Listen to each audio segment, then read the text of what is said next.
Manjay Singh Desi.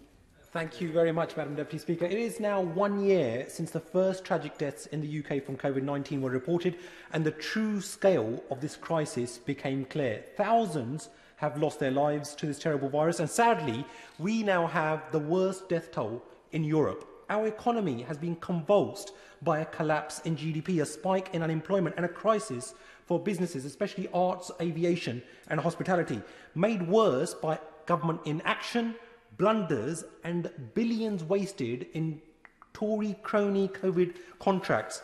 Shamefully, we are now facing the worst economic crisis of any major economy. Therefore, we might have hoped for a bold budget that recognised the scale of the challenge, equipping our economy for the future. But all the Chancellor has shown is that he's completely out of touch with what this country needs. So what did this budget promise? Well, the centrepiece, Madam Deputy Speaker, for long-term investment is the National Infrastructure Bank.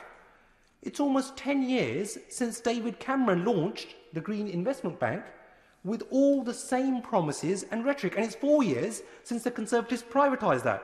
What we need is an investment bank capitalised at least £20 billion over 5 years at least, with regional investment banks in every region to invest in green businesses throughout our country. We need an institutional champion for green businesses and jobs. Instead, we got a get-rich-quick scheme for investors.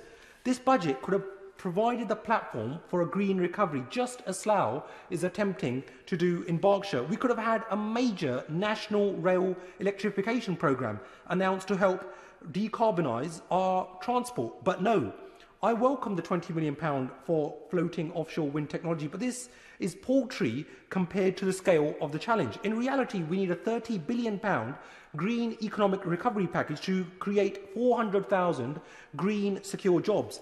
That's how we would get a proper investment-led recovery to help us meet our carbon targets and help tackle the climate crisis. This could have been a budget, Madam Deputy Speaker, for the next generation, creating jobs and housing, investing in education and safeguarding the climate for younger people. But they have all been overlooked yet again.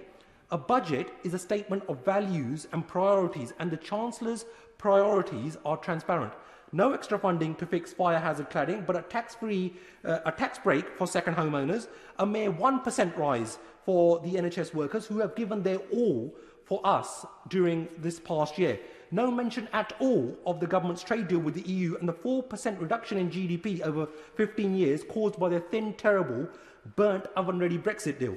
Madam Deputy Speaker, this is a budget which stores up trouble for places like Slough and hits the poorest hardest.